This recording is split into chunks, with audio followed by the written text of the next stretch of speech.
कान्तिपुर समाचारमा आज तपाईका कलिला बालबालिकालाई विद्यालयमा खुसी बनाउने बाल विकास सहजकर्तामाथि सरकारले गरेको शोषणको विशेष समाचार। साथै आज हामीसँग हुनेछ राज्यका महत्त्वपूर्ण अङ्गहरू क्रमिक रूपमा कमजोर हुँदै जाँदा उठेका आशंका र चिन्तामाथिको रिपोर्ट, महामारीको प्रभाव स्वरूप मानिसहरूमा बढ्दै गएको कान सम्बन्धी समस्या अनि आकर्षक पर्यटकीय गन्तव्य सुनसान रहेका समाचारहरू। नमस्कार। अब मुख्य समाचार। देशभरका 30,000 बाल विकास सहजकर्ता ECD शिक्षकको सरकारबाटै श्रम शोषण, बजेट नभएको बहानामा तोकिएको भन्दा आधा तलब भन्ने चाहिँ छैन। हामीहरूको दरबन्दी नभएको हुनाले श्रम शोषण भएको महसुस भएको छ। नागरिकप्रतिको जवाफदेहितामा राज्यका तीनवटै अङ्ग उदासीन, न्यायालयमाथिको विवाद, दलहरूभित्रको किचलो र संसद बन्द हुँदा मुलुककै साख कमजोर। त्यो आफै लथालिङ्ग भएर जान्छ, देशै लथालिङ्ग भएर जान्छ। कोरोना विरुद्धको 1 लाख डोज फाइजर खोप पर्सि काठमाडौँ आइपुग्ने, 12 वर्षभन्दा माथिका बालबालिका र दीर्घ रोगीलाई दिइने। म्यानमारका रोहिङ्गा शरणार्थीलाई फर्काउन सरकारसँग योजनै छैन, मानव तस्करको प्रलोभनमा परेर आएकाबाट थप चुनौती।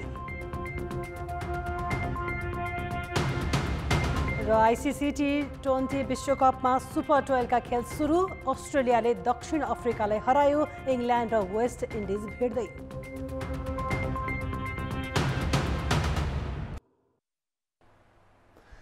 कलिला बाबु नानीहरूलाई पढ्न सिकाउने भनेको कठिन काम मात्र होइन, निकै महत्त्वपूर्ण जिम्मेवारी पनि हो।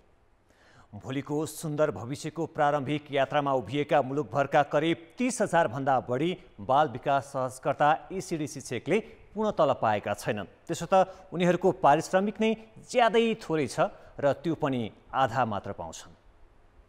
ललितपुर महानगरपालिकामा 91वटा सामुदायिक बाल विकास अर्थात् पूर्व प्राथमिक विद्यालय छन्। ती विद्यालयमा उत्तिकै सङ्ख्यामा बाल विकास सहजकर्ता ECD शिक्षक कार्यरत छन्। सरकारले ECD शिक्षकलाई मासिक 6,000 रुपियाँ पारिश्रमिक उपलब्ध गराउँदै आएको छ। आर्थिक वर्ष 2078-79 को बजेटमा उनीहरूको तलब वृद्धि गरी 15,000 पुर्याइयो।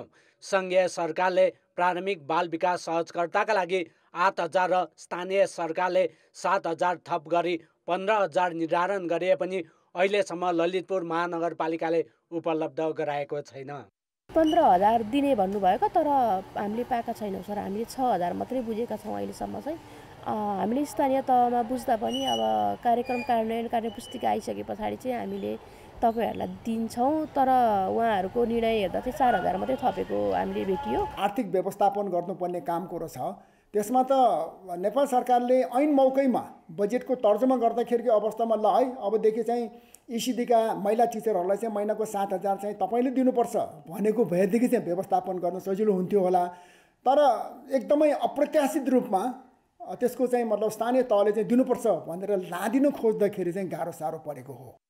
ललितपुर मात्र होइन, देशभरका अधिकांश स्थानीय तहले ECD शिक्षकलाई मासिक 15,000 तलब उपलब्ध गराउने निर्णय कार्यान्वयन गरेको छैन। शिक्षा मन्त्रालयका अनुसार देशभर सामुदायिक बाल विकास अर्थात् पूर्व प्राथमिक विद्यालय 30,448 छन्। सहजकर्ता सङ्ख्या पनि उति नै सङ्ख्यामा छन्। बाल विकासमा 5 लाख भन्दा बढी बालबालिका छन्। ECD शिक्षक र कर्मचारी राख्ने अधिकार सङ्घीय सरकारको हो, त्यसैले उनीहरूलाई तलब सुविधा पनि सङ्घीय सरकारले नै उपलब्ध गराउनुपर्छ। स्थानीय सरकारसँग शिक्षकलाई थप 7,000 रुपियाँ मासिक पारिश्रमिक उपलब्ध गराउन बजेट नभएको भन्दै कार्यान्वयन गर्न मानिरहेको छैन। 10 देखि 15% पालिकाहरूले त्यो निर्णय गरेको हामी कहाँ सूचना छ। अधिकांश ठाउँमा त्यो नगरेर आन्दोलन गर्नुपर्ने र टिचरहरूले अत्यन्तै अपहेलित हुनुपर्ने अवस्था छ। कर्मचारीको त्यही अवस्था छ। विभागीय शिक्षा मन्त्रालयले भने सरकारी निर्णय अनुसार नै स्थानीय तहले ECD शिक्षकको तलबको व्यवस्था गर्नुपर्ने जनाएको छ। 6,000लाई 15,000 पुर्याउने नम्बर 1। नम्बर 2 त्यसमा 8,000 नेपाल सरकारले भनेको सङ्घीय सरकारले दिने र नम्बर 3 त्यसमा चाहिँ बाँकी 15,000 पुग्न बाँकी चाहिँ स्थानीय तहले त्यसको व्यवस्थापन गर्ने प्रबन्ध मिलाउने भनिन्छ। त्यसरी अब सङ्घीय सरकारले सार्वजनिक गरेको वक्तव्य संसदले पास गर्यो त्यो त बाध्यकारी नै हुन्छ, त्यो सबैलाई बाध्यकारी हुन्छ। सहजकर्ता मात्र होइन, विद्यालयका सहायक कर्मचारीको तलब वृद्धि गरी 17,000 पुर्याउने भने पनि त्यो पनि कार्यान्वयन हुन सकेको छैन। यो हिसाबले सहजकर्ता कर्मचारीको श्रम शोषण विद्यालयबाटै भइरहेको छ। त्यसैले सङ्घीय सरकारले गरेको निर्णय कार्यान्वयनमा स्थानीय तहले ढिलाइ गर्नुहुन्न। कान्तिपुर समाचारका लागि क्यामेरामा रूपक कोइराला र विनोद कोजुका साथ नारायण किलम्बु, काठमाडौँ। प्रधान न्यायाधीश चुलेन्द्र शमशेर जबराका पछिल्ला गतिविधिमाथि पूर्व न्यायाधीशदेखि कानुन व्यवसायीले गम्भीर प्रश्न उठाएका छन्। यी विषयमा उचित सम्बोधन गर्न नसक्ने हो भने जबराले मार्ग प्रशस्त गर्नुपर्नेसम्मका आवाज सुनिन थालेका छन्। झन्डै 4.5 वर्ष कार्यकालसहित न्यायालयको नेतृत्वमा पुगेका प्रधान न्यायाधीश चोलेन्द्र शमशेर जबरा जिम्मेवारी सम्हालेको केही समयपछि नै विवादमा आउन थालेका हुन्। जघन्य अपराधमा सजाय घटाउने विषयबाट सुरु भएको विवाद इजलास गठन, संवैधानिक परिषद नियुक्ति हुँदै मन्त्री परिषदको भागभण्डासम्म जोडियो। न्यायाधीश हुन योग्यता चरित्र नभएका मानिस न्यायपालिकामा गए, तिनको संरक्षण हुँदै गयो, तिनको लागि संरक्षण हुँदै गयो। त्यो संरक्षण हुँदै गएका कारणबाट के छ भनेदेखि अहिलेको परिणाम आएको हो। न्यायाधीश नियुक्ति प्रक्रिया अत्यन्त कमजोर भयो। न्यायाधीशहरूमाथिको चाहिँ जुन निगरानी गर्ने संयन्त्र अत्यन्त कमजोर भयो। त्यो कमजोर हुनाका कारणबाट गलत निर्णय गर्ने न्यायाधीशहरूको पनि प्रमोसन नियुक्ति हुँदै मास्तिर गए। प्रधान न्यायाधीश जबराले आफै विपक्षी भएको मुद्दामा संवैधानिक इजलासमा अलग रहने सरकारवालासँग सहमति जनाए पनि अगाडि बढाएनन्, जसले उनीमाथि निरन्तर प्रश्न उठिरह्यो। यस्तो अवस्थामा मार्ग प्रशस्त नै उपयुक्त हुने सर्वोच्चकै पूर्व न्यायाधीशको सुझाव छ। प्रथम निकास दिनुपर्ने कर्तव्य हाम्रो प्रधान न्यायाधीशकै हो। त्यसमा चाहिँ दुईटा कुराको उहाँले ध्यान राख्नुपर्ने हुन्छ। एक त आफ्नो गरिमाको पनि ध्यान राख्नुपर्छ र अदालतको गरिमाको पनि ध्यान राख्नुपर्छ। र यदि चाहिँ उहाँले अदालतको गरिमा बचाउने तरिकाहरूको निकाल्न सक्नुभयो भने, आफ्नो कुराहरू राम्रोसित राख्न सक्नुभयो कहीँ भने, त्यो कुराहरूको नभए चाहिँ आफूलाई सेक्रिफाइस गरेर पनि, त्यो उहाँले राजीनामा गरेर पनि, सेक्रिफाइसको अर्थ मैले त्यही भनेको कि राजीनामा गरेर पनि उहाँले के गर्नुपर्छ भने न्यायपालिकाको गरिमा बचाउनु पर्ने स्थिति छ। यस विषयमा असन्तुष्ट कानुन व्यवसायीको छाता संगठनले पेशी प्रणाली र अदालतको व्यतिथि सम्बन्धी प्रतिवेदन तत्काल कार्यान्वयन गर्नुपर्ने माग गरेको छ। म्याच्योर ढङ्गबाट छलफल गर्छौँ र आवश्यकता अनुसार हामी 90वटा बारसँग लिडरसिपहरूसँग पनि हामी इन्टरेक्सन गर्छौँ र हाम्रो बारको पूर्व पदाधिकारीसँग पनि इन्टरेक्सन गर्छौँ। र अर्को यो सुधारका लागि हामीले गर्नुपर्ने कामहरू के गर्न सकिन्छ, के गर्नुपर्छ भन्ने व्यापक छलफलको आधारमा अगाडि बढ्छौँ। सर्वोच्चको नेतृत्वमाथि निरन्तर उठिरहेका प्रश्न र सन्देहप्रति उचित जवाफ दिन जबराले नसक्ने हो भने यसले सिङ्गो न्याय प्रणालीमाथिको जनविश्वास डगमगाउन सक्छ। कान्तिपुर समाचारका लागि क्यामेरामा श्याम श्रेष्ठका साथ दीपक आचार्य, काठमाडौँ। राज्यका महत्त्वपूर्ण तीनै अङ्गमा बढ्दो विवाद र अविश्वासले राज्य संयन्त्र नै कमजोर बन्ने आशंका हुर्किएको छ। शक्ति सन्तुलनको सिद्धान्त विपरीत आपसी भागभण्डा र मोलतोल बढेपछि नागरिकप्रतिको जवाफदेहिता नै सङ्कटमा परेको छ। यसले लामो सङ्घर्षपछि प्राप्त लोकतान्त्रिक प्रणाली नै धरापमा पर्ने त होइन भन्ने चिन्ता पनि थपिएको छ। पछिल्लो समय न्यायपालिकाभित्रको विसङ्गति र विकृति छताछुल्ल भएका छन्। त्यसअघि जनताप्रति जवाफदेही नभएको सुस्त कार्यपालिका र व्यवस्थापिकाको बन्धको अवस्था जगजाहेर नभएको होइन। मन्त्री र संवैधानिक निकायमा राजनीतिक दलका साथै प्रधान न्यायाधीशको समेत भागभण्डाले राज्यका तीनै अङ्गको काम र विश्वसनीयताप्रति आशंका बढेको हो। राज्य संयन्त्रले निष्पक्ष र जनमुखी काम गर्न नसक्दा बढेको व्यथितिको दोष सरकारले लिनै पर्छ। हो यो चेक एन्ड ब्यालेन्सको प्रणाली विगतको 41 महिने सरकारको पालामा नराम्रोसँगले खलबलियो। कार्यपालिका हाबी भयो जताततै, संसदलाई निमुठी नै दियो र न्यायपालिकाभित्र पनि विभिन्न खालका कुराहरू चाहिँ हुन गए, जसले गर्दाखेरि यो शक्ति पृथकीकरणको सिद्धान्तलाई खलबलिने काम त्यति बेलाको सरकारले गर्यो। अब अहिलेको सरकारले त्यसलाई क्रमशः सच्याएर संविधानको मर्म र भावना अनुरूप यसलाई अगाडि बढाउनुपर्छ। त त्यो अगाडि बढाउने कुराहरूमा अहिलेको वर्तमान सरकारका पनि कतिपय चुक देखिन्छन्। न्यायपालिकामाथिको विवाद सत्तामा आउँदा जनविश्वास गुम्दैछ। यसले राज्य संयन्त्रलाई कमजोर मात्र बनाउँदैन, अनावश्यक चासो र बाह्य हस्तक्षेप पनि बढ्न सक्छ। अहिलेको स्थिति भद्र चाहिँ यहाँको चाहिने संस्थाहरूले नै काम गर्न छोडे, काम गरिरहेको छैनन्। जुन भाइटल अङ्गहरू हुन् त्यो भाइटल अङ्गले नै काम गर्न छोडिरहेछ। भने जस्तो काम, कानुन बमोजिमको काम, नैतिकतापूर्ण काम भइरहेछ। अहिलेको स्थितिलाई यदि सम्हालेर नलैजाने हो भनेदेखि विदेशी चलखल झन् बढ्न सक्छ। शक्ति सन्तुलन कायम नभए यसले ढिलो चाँडो व्यवस्थामाथि खतरा बढाउन सक्छ। यति बेला नागरिक नै जागरुक हुनुपर्ने विश्लेषकको ठहर छ। अनार्की मैले अघि नै भने सरकारमा बसेर त्यही संविधानको पद खाएर संविधान चलाउने अथवा ती संविधानका नियन्त्रण सन्तुलन र शक्ति पृथकीकरणलाई त्यसैको नेतृत्व गर्नेहरूले धावा बोल्ने, त्यस्तो गर्न मिल्छ। त्यसकारण जनताहरू सचेत भएर यो काउवाडहरू, यो डरपोकले ल्याएको व्यवस्था होइन, यो लडेर ल्याएको व्यवस्था हो 63 साल। त्यसैले यी काउवाडहरूले बुझाउँदैन।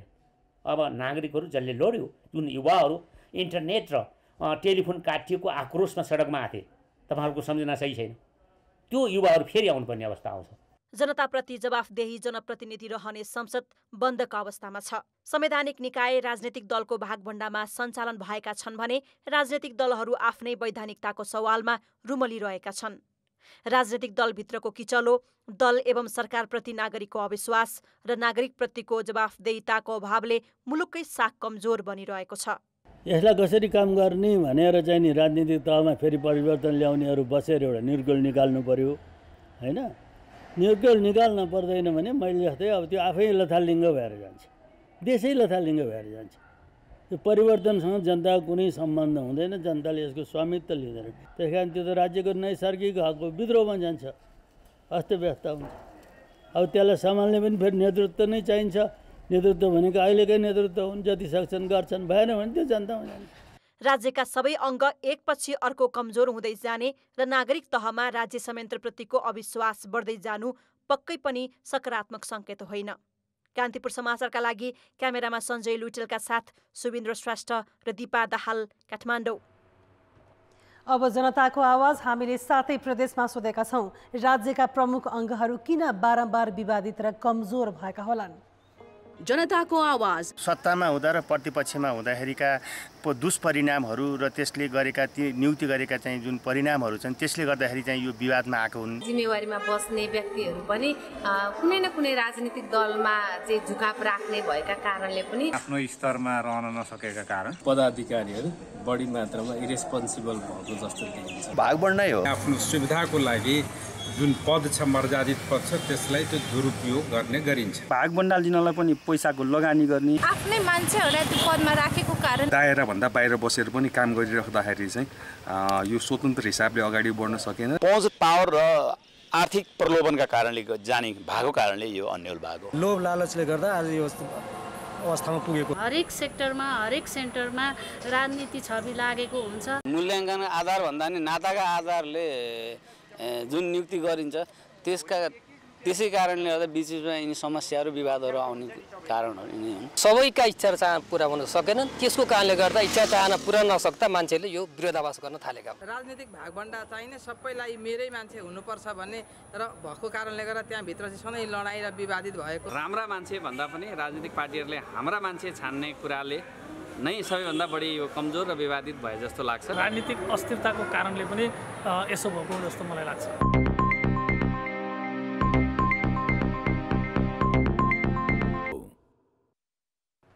ब्रेकपछि समाचारमा पुनः स्वागत छ। सोमबार फाइजरको 1,620 मात्रा खोप काठमाडौँ आइपुग्ने भएको छ। कोभ्याक्स सुविधा अन्तर्गत आउन लागेको यो खोप 12 वर्षदेखि माथिकालाई लगाइनेछ। खोपमा दीर्घरोगी तथा जटिल स्वास्थ्य समस्या भएकाहरूलाई प्राथमिकता दिइनेछ। यो खोप उपत्यकाभित्रको 9वटा र बाहिरको 15वटा गरी 24वटा अस्पतालबाट लगाइने स्वास्थ्य मन्त्रालयले जनाएको छ। खोप कार्तिक अन्तिम साताबाट दिइने तयारी छ। हालसम्म 18 वर्ष माथिकाले मात्र खोप पाउँदै आएका थिए। यसमा भ्याक्सिनको पनि कोभिड-19 विरुद्धको खोपको पनि ठुलो भूमिका छ। अस्पताल भर्ना हुने दरलाई कम गर्नलाई पनि यसको ठुलो भूमिका छ। त्यही भएर हामी बिस्तारै सङ्क्रमणलाई पनि घटाउन सक्छौँ, अस्पताल भर्ना हुने दरलाई पनि घटाउन सक्छौँ। यसैबीच आज नेपालमा कोभिडका 438 नयाँ सङ्क्रमित थपिएका छन्। 4972 जनाको PCR परीक्षण गर्दा करिब 9%मा सङ्क्रमण पुष्टि भएको हो। अहिले देशभर 268 जनाको आइसियु र 80 जनाको भेन्टिलेटरमा उपचार भइरहेको छ। सङ्क्रमणकै कारण आज नेपालमा 8 जनाले ज्यान गुमाएका छन् भने 817 जना सङ्क्रमण मुक्त भएका छन्। नेपालमा अहिलेसम्म 86 लाखभन्दा बढीले पहिलो मात्रा र 65 लाख बढीले पूर्ण मात्रा खोप लगाइसकेका छन्। कानमा इयरफोन हेडफोन लगाइराख्ने, ठुलो आवाजमा गीत सुन्ने, इयरफोन लगाएरै मोबाइलमा गेम खेल्ने बानीले धेरै युवामा सुन्ने क्षमतामा कमी आएको छ। जीवनशैलीमा आएको परिवर्तन, सहर बजार र समाजमा बढेको ध्वनि प्रदूषणका कारण कानको समस्या लिएर अस्पताल पुग्ने बिरामीको सङ्ख्या बढेको छ। काठमाडौँको वीर अस्पतालको नाक कान घाँटी ENT विभागमा दैनिक 300 जनासम्म बिरामी पुग्ने गरेका छन्। त्यसमध्ये 150 जना कानको समस्या लिएर आउने गर्छन्। त्रिवी शिक्षण अस्पतालको ENT विभागमा दैनिक 300 जना उपचारका लागि पुग्ने गरेकोमा 200 जना कानको बिरामी आउँछन्। त्यसमा पनि कानै नसुन्ने समस्या लिएर आउने बिरामीको सङ्ख्या धेरै छ। यसको मुख्य कारण बदलिदो जीवनशैली र ध्वनि प्रदूषण रहेको चिकित्सक बताउँछन्।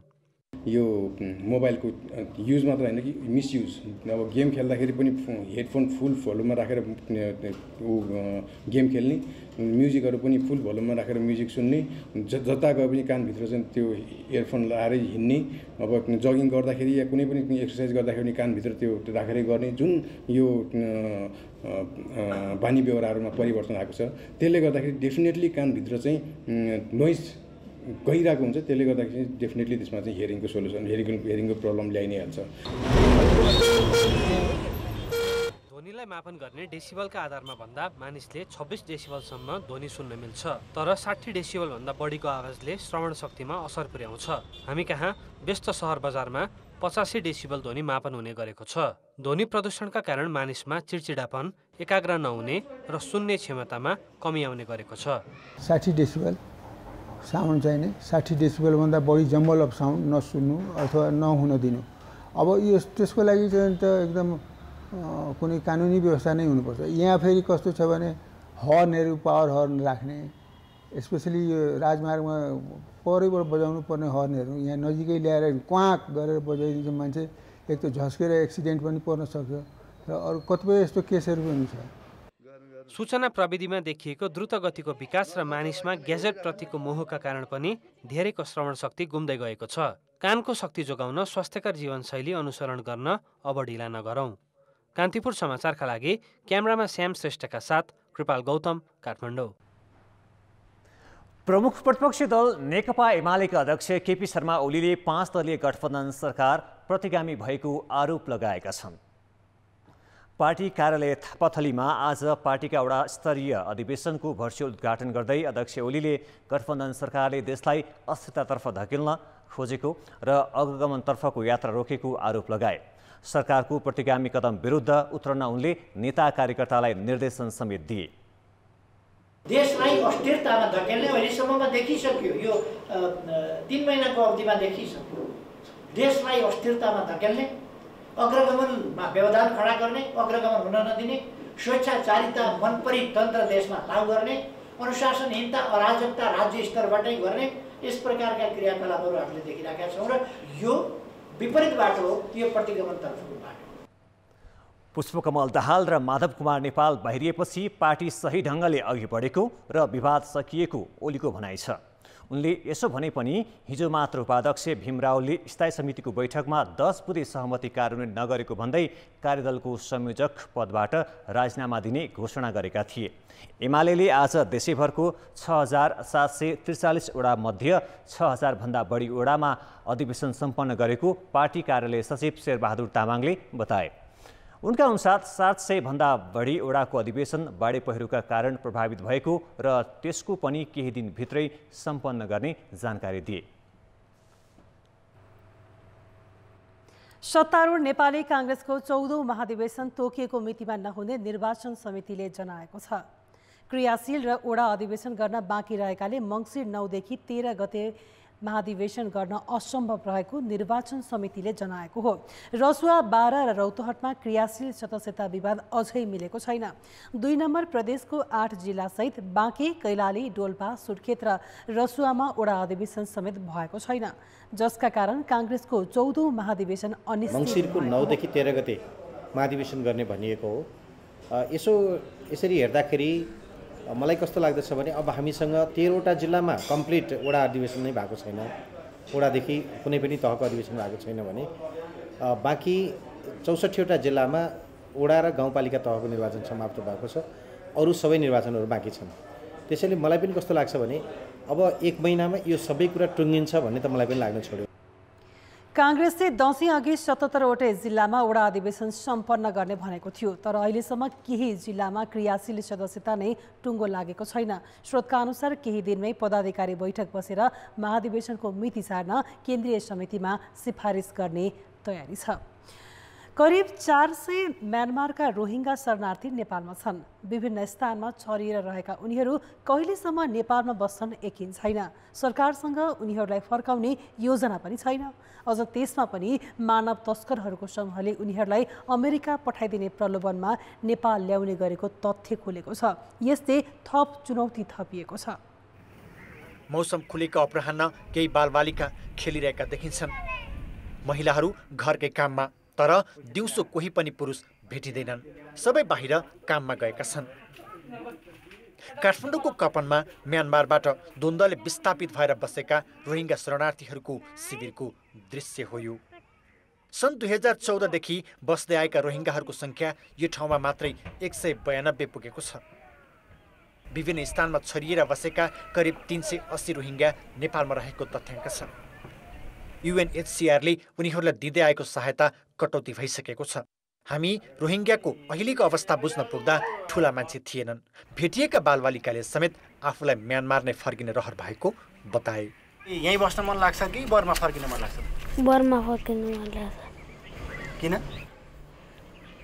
यता रमाइलो लाग्दैन, यता राख्छ रमाइलो। तर उनीहरूलाई कहिले फर्काउने नेपाल सरकारसँग योजना नै छैन। एकातिर नेपालमा भएकाहरूको स्वदेश फर्काउने कहिले भन्ने अन्यल छ भने अर्कोतिर मानव तस्करहरूले गलत प्रलोभन देखाएर नेपाल ल्याउने गरेको तथ्यले झन चुनौती थपिएको छ। बङ्गलादेशको रोहिङ्गा शरणार्थी क्याम्पबाट 2 लाख रुपियाँ बङ्गाली टाका लिएर नेपाल ल्याउने समूहमाथि मानव बेचबिखन अनुसन्धान ब्युरोले अनुसन्धान गरिरहेको छ। बङ्गलादेशी र नेपालमा बस्दै आएका रोहिङ्गाले नै मानव तस्करीको सञ्जाल तयार पारेको प्रहरी अनुसन्धानले देखाएको हो। एक परिवारबाट 2 लाख लिएर बङ्गलादेशबाट भारत हुँदै नेपाल ल्याइएकाहरूलाई अमेरिका पठाउने प्रलोभन देखाएर ल्याउने र UNHCRको कार्यालयमा छोड्ने गरेको प्रहरी अनुसन्धानबाट खुलेको छ। यो समूहले कतिजना ल्याए भन्ने यकिन छैन, तर बङ्गलादेशको क्याम्पबाट नै एजेन्ट राखेर उनीहरूले रोहिङ्गा नेपाल ल्याएको तथ्य बाहिर आएको हो। नाजुक अवस्थाको फाइदा उठाएर त्यो ट्राफिकरहरूले नेपाल ल्याए। आज त हाम्रो देशमा भनौँ न 400 को हाराहारीमा मान्छे छ भने भोलि बढ्न सक्छ। तर अहिले एउटा मेसेज के गएको छ, मानव बेचबिखन तथा उसार पसार ऐन अन्तर्गत नेपाल प्रहरीले मुद्दा चलायो भनेर मेसेज बङ्गलादेशसम्म पनि गएको छ अरे। अहिले चाहिँ कन्ट्रोल भएको छ भनेर हामीले पनि उ गरेका छौँ होइन, हाम्रो स्टडीले देखाएको छ। तर यसरी आउने हो भने चाहिँ सङ्ख्या अहिले 100 होइन हजारौँ पनि पुग्न सक्ला भोलि। यसले गर्दा हामीले ठेगी नसक्नु हुनसक्छ, देशकै लागि समस्या हुन्छ। भारतसँगको खुला सिमानाबाट बिना पासपोर्ट उनीहरूको नेपाल प्रवेशले मानव तस्करका लागि नेपाल सहज भएको पनि प्रश्न पार्छ। द्वन्द्वबाट वास्तविक रूपमा विस्थापित भएर आएकाहरू यसरी आफ्नो क्षेत्र बनाएर बसिरहेका छन्, तर उनीहरूलाई कहिले घर फर्काउने त्यसको यकिन छैन। त्यसमाथि पनि मानव तस्करको सञ्जालमा परेर ल्याइएकाहरूको सुरक्षाका लागि थप चुनौती खडा भएको छ। कान्तिपुर समाचारका लागि क्यामेरामा पशुपति बुढाथोकीका साथमा रमेश धमला, काठमाडौँ। अब जनमतको अन्तिम परिणाम। जनमतमा हिजो हाम्रो प्रश्न थियो, विपदको पूर्व जानकारीमा आम नागरिकको पहुँच कसरी बढाउन सकिन्छ? ए मोबाइल मैत्री सूचना, बी प्रविधिको उच्चतम प्रयोग र सी आफै जनाको भएर। जनमतको अन्तिम परिणाम यस्तो छ, ए मोबाइल मैत्री सूचनामा 35%, बी प्रविधिको उच्चतम प्रयोगमा 52% र सी आफै जनाको भएरमा मात्र 13% मत प्राप्त भएको छ। अब आजको प्रश्न। जनमत। हाम्रो प्रश्न छ, मुलुकभरका बाल विकास सहजकर्ता इसिडी शिक्षकले आधा तलबमा काम गर्नुपर्ने बाध्यतालाई के भन्नुहुन्छ? ए. बाल शिक्षाप्रतिको बेवास्ता, बी. गैर जिम्मेवार स्थानीय तह र सी. असंवेदनशील सरकार। जनमतको अन्तिम परिणाम भोलि साँझ 8 बजेको कान्तिपुर समाचारमा प्रसारण गर्नेछौँ। कृपया न्युज स्पेस ए, बी वा सी टाइप गरी 34001 मा SMS गरी आफ्नो मत व्यक्त गर्नुहोला।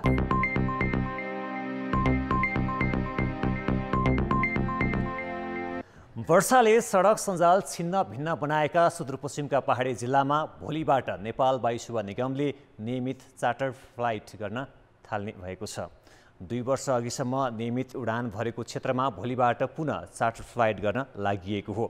पर्यटन मन्त्रालयको ठाडो निर्देशनमा नेवानीले धनगढीबाट डोटी बझाङ बाजुराका लागि उडान गर्न लागेको हो। स्थानीय प्रशासनले सिफारिस गरेका बिरामी, अशक्त र अत्यावश्यक काममा भएका व्यक्तिलाई प्राथमिकता दिइनेछ। कता लाने कता नलाने जस्तो गाडी पुगेका ठाउँहरूमा छिटो जानको निम्ति जसरी अब जहाजको प्रयोग भएको थियो त्यो चाहिँ बरु ढिलै गए पनि हुन्छ नि त, सुगम अरू गाडी पुगेका ठाउँहरू। तर त्यहाँ त गाडी नै पुग्न नसक्ने अवस्था सिर्जना भएको छ एउटा।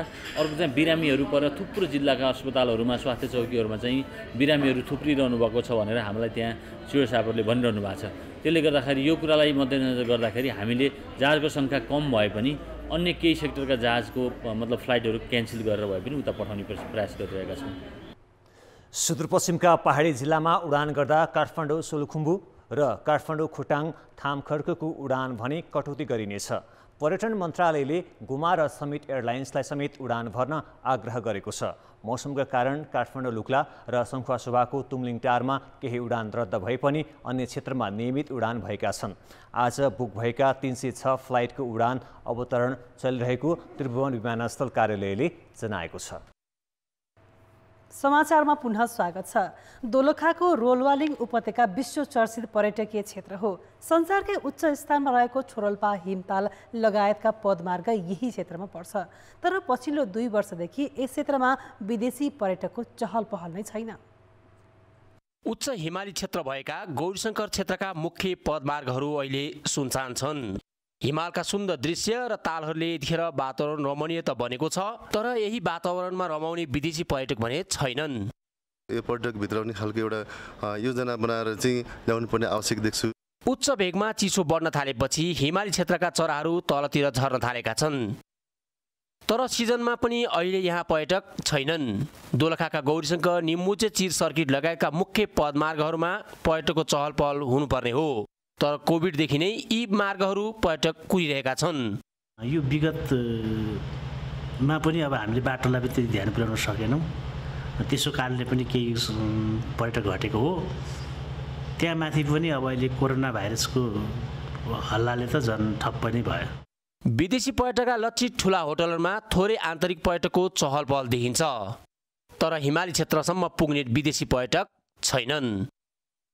कान्तिपुर समाचारका लागि केदार शिवाकोटी, दोलखा। अब मौसम सम्बन्धी जानकारी।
अन्त्यमा मुख्य समाचार फेरि एकपटक।